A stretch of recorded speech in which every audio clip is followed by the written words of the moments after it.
তুমি যেভাবে নিজেকে গড়ে পিটে নতুনভাবে একটা ফুল এনার্জির সাথে বলিউডে বা টলিউডে কাজটা করছো, ওই আবার বলছি এনার্জিটা কোথায় থেকে পাচ্ছ? দেখো, আমার কাছে, আমি যেহেতু ফুটবল খেলে বড় হয়েছি, আচ্ছা, আমার কাছে 90 মিনিটের বাঁশিটা না বাজা পর্যন্ত আমি কিন্তু অ্যাটাক করেই যাব। আমি হয়তো 3 গোল খেয়ে গেছি, কিন্তু তাতে দমে যাব না। বাঁশিটা যতক্ষণ না বাজছে আমি কিন্তু অ্যাটাক করেই যাব। যতই আমি প্রতিহত হই না কেন, যতই আমাকে ট্যাকেল করুক, যতই চোরাগুপ্তা মারুক, আমি কিন্তু অ্যাটাক করে যাব। কারণ জানি আমি মুহুর্মুহু অ্যাটাক করতে করতে করতে একটা সময় গোল করে দেবই। এই বিশ্বাসটুকু নিয়ে আমি যাই। সুতরাং 2 বছর হচ্ছে না, ঠিক আছে, 2 বছর হচ্ছে না, আমি বাড়িতে বসে থাকা আর বাড়িতে বসে থেকে নিজেকে তৈরি করা, দুটোর মধ্যে কিন্তু পার্থক্য আছে। যেরকম হেরে যাওয়া আর হার মেনে নেওয়া, দুটোর মধ্যে পার্থক্য আছে। অনির্বাণদা জটায়ুর চরিত্র করতে, লালমোহন গাঙ্গুলি, সন্তোষ দত্তের পরে এই জায়গাতে, মানে তোমার ক্ষেত্রে তোমার গল্পটা কি? আমি যেগুলো ধাক্কা খেয়েছি, পড়েছি, উঠেছি, এটা সবার জীবনে আছে, বুঝেছো? আমি অভিনেতা, তুমি সেলিব্রেট করতে চাও না সেইটা? না না না, কারণ সেলিব্রিটির একটা পয়েন্টে বলে আমাদের স্ট্রাগলটা প্রচন্ড বেশি ছিল। না না না, ওরকম সত্যি কিছু ওরকমভাবে করি না। আর আমার লাইফকে আমি খুব ইজি ওয়েতে দেখি। সেটা হচ্ছে যে যা যা করতে হবে, এবং আমি কোনো কাজ কখনো কাউকে ইমপ্রেস করার জন্য করি না।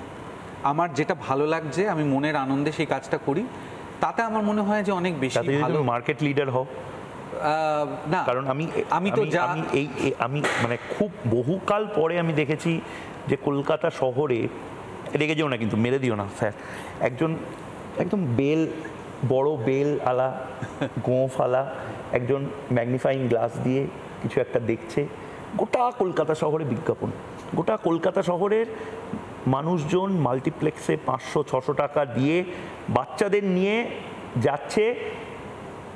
রেগে যাও না, টেকো একজন লোককে। আবার দয়া করে, আমারও দেখুন ডাক আছে, আমি কাউকে সেন্টিমেন্টে হার্ট করতে চাই না। একজন লোককে দেখতে 700-800 টাকার মাল্টিপ্লেক্সের রয়্যাল ইনক্লাইনার সিট, সেখানে বসে দেখছে। এটা তো সেলিব্রেট করার মতন, নিশ্চয়ই আনন্দের মতো, নিশ্চয়ই আনন্দ তো হয়। কিন্তু আমি কি বলছি যে মানে ওই যে আমার যে ওই সাফল্যটা কিন্তু কোনো দিন, আমি এটা আমার একদম বিনয় না, আমি সত্যি যেটা মনে করি সেটাই বলছি, যে ওই সাফল্যটা কিন্তু আমার একার সাফল্য না। তেমনই ওটা যদি ব্যর্থ হতো, তাহলেও কিন্তু সেই ব্যর্থতা আমার একার হতো না। ফেলুদারি এটা বলা উচিত, লালমোহন বাবু আপনি কি এরকমই বিনয়ী? আমি একটা কথা বলতে আমাকে পারি, চেনে পার্সোনালি, ওর হয়ে একটা কথা বলি, এবং সেটা আমি কিন্তু মার্কেটটাকে স্টাডি করেই বলছি। লোকে বলে না অনুপ্রেরণা, অমুকে অনুপ্রেরণা, তমুকে অনুপ্রেরণা, রাজ্যের অনুপ্রেরণা। সত্যি তুমি যদি এটা ক্লোজ ক্যামেরায় রাখো, তুমি যদি সত্যি অনুপ্রেরণা কাউকে বলো, মানে বিশেষ করে আমাদের লাইন অফ ওয়ার্ক, সে কিন্তু অনির্বাণ চক্রবর্তী।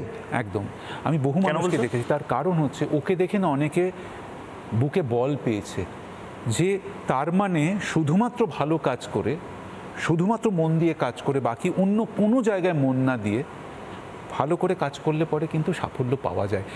ও যাদের কথা বলছে তারা কলকাতার, কিন্তু আমি এখন টের পাই, এখন যেহেতু ওয়েবের জন্যে মানে সারা জায়গায় সঙ্গে সঙ্গে ছড়িয়ে পড়ে সমস্ত কাজকর্ম, তো আমি এটা টের পাই যে সেটা যেখানে যেখানে বাঙালিরা আছেন পুরো পৃথিবী জুড়ে, তাদের কাছ থেকে ফিডব্যাক পাই, তারা খুশি।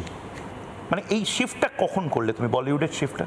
দেখো, এইটা আমার মেনলি আমি এর ক্রেডিট দেবো আমার ডিরেক্টরদের। প্রথম শিফটটা ডিরেক্টরদের সাথে কমিউনিকেট করা, কন্ট্যাক্ট করারও তো একটা জার্নি আছে না গো।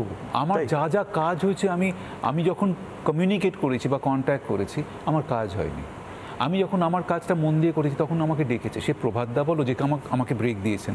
পরবর্তীকালে Anjan Chowdhury, at that point of time commercial জগতে উনি একদম শেষ কথা ছিল, উনি আমায় ডেকে কাজ দিয়েছেন।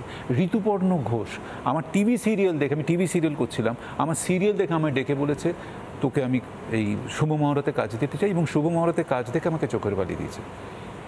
সুজয় ঘোষ আমাকে ডেকে কাজ দিয়েছে। করণ জোহর আমার 3 মিনিটের অডিশন দেখে 26 মিনিটের মধ্যে বলেছে, এই ছেলেটাকে আমার চাই, একে বল। তাই? হ্যাঁ, মানে এক রোববার দিন আমি মায়ের সঙ্গে দেখা। কলকাতায় ছিলেন না মুম্বাই? আমি কলকাতায় ছিলাম। ওকে। তো তখন ওখানকার যে কাস্টিং ডিরেক্টর শানু শর্মা আমাকে বললো, টোটা তোমাকে এক্ষুনি এটা দিতে হবে না। এক্ষুনি কি? আমি বেরোচ্ছি তো, কালকে দিই। বলে না এক্ষুনি দাও প্লিজ।